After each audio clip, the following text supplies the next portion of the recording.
Hello friends, good evening, जय माता दी। कैसे हो आप लोग? कमेंट में बताइएगा। मैं तो ठीक हूँ, स्वस्थ हूँ, मस्त हूँ। और एक अपनी मैं सच्चाई बता रही हूँ।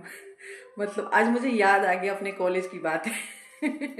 क्योंकि मैं चीट करने में बहुत आगे थी। जब मैं 12 क्लास में थी, मतलब 12 में, तो मुझे चीट कर मतलब चीटिंग करने का बहुत आदत था। और जल्दी जल्दी कर दी थी।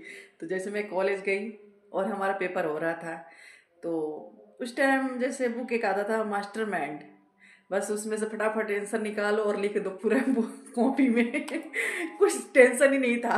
पढ़ो या ना पढ़ो, आंसर तो मिल गया क्वेश्चन का, फटाफट लिखो निकाल के। तो मैं ऐसे चीट कर रही थी अपने क्लास में बैठ के। और जैसे नहीं होता है कि एक भेड़िया के पीछे सारी भेड़िया दौड़ जाती है, तो मैं जैसे लिख रही थी। मुझे देख के दो तीन लड़की वो सोची कि शायद मैं अच्छा से याद करके आई हूँ, तो चलो इनमें से मैं भी देख के लिख लूँ और मैं भी पास हो जाऊंगी। तो मेरे बगल वाले जो मतलब ब्रेंच पे थे, वो भी तीन लड़कियां आके मेरे में से धर धर धर धर वो भी लिखने लगी। मैं भी दिखाना चालू कर दी कि चलो क्या दिक्कत है, मैं कौन से दिमाग में बैठा के लेके आई हूँ, तो बुक में से तो उतारना है। तो फटाफट क्वेश्चन मिला के आंसर उसका लिख रही थी, वो भी लिख रही थी, जब तक आ गया पकड़ने वाला। बोर्ड से जो आते हैं, तो आते ही उसने सबसे पहले मेरा कॉपी छीन लिया। उसके बाद ट्रैक्स ना लगा दिया लाल पेन। उसके बाद दूसरी वाले का, उनका तीनों का भी लगा दिया लाल पेन।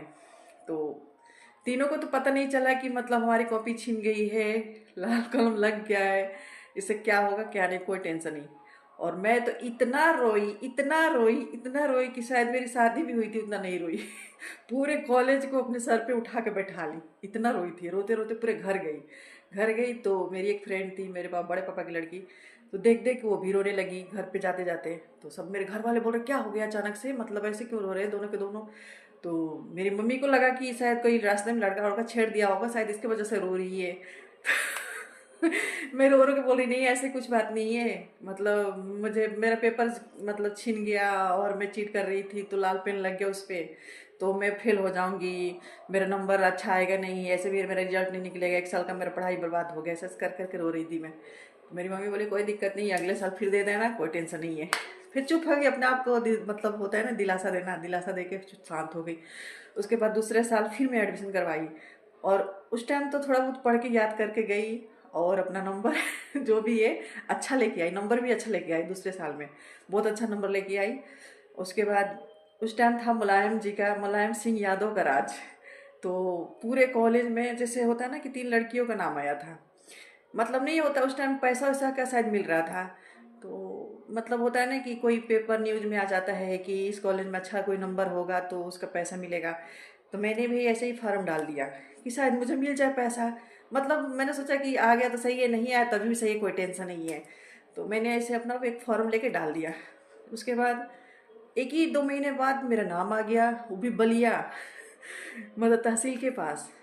पूरा पोस्टर वोस्टर लगा था कॉलेज के पास कि रानी सिंह यहाँ के गांव के रहने वाली, 20,000 रुपया आया है इनका। मैं तो इतना खुश हो गई, इतना खुश हो गई, मैंने सोचा मेरे को पैसा मिलेगा, एक साल चलो बर्बाद तो हुआ लेकिन पैसा तो मिलेगा। फिर गई मैं 20,000 का चेक लेके आई, और पूरे कॉलेज में तीन ही लड़की का नाम आया था, एक मेरा, एक मेरे गांव की, मतलब गांव की रहने वाली थी, और एक मेरे बगल के गांव की लड़की का। तीन लड़कियों को, पूरे कॉलेज में तीन लड़कियों को 20-20 हज़ार का चेक मिला था। उसके बाद फिर मैं गई BA first year, second year, third year, मतलब 3 साल में फेल नहीं हुई, तीनों साल में निकाल ली। उसके बाद तो अगले साल मेरी शादी हो गई 3 साल के बाद। ये मेरी कहानी। अच्छी लगी होगी तो लाइक शेयर और फॉलो कर दीजिएगा प्लीज। ये कहानी नहीं है, हकीकत है, जो मेरे लाइफ में हो चुका है उसको मैं बता रही हूँ। तो अगर अच्छी लगी होगी तो लाइक शेयर कमेंट कर दीजिएगा please. Bye bye, love you.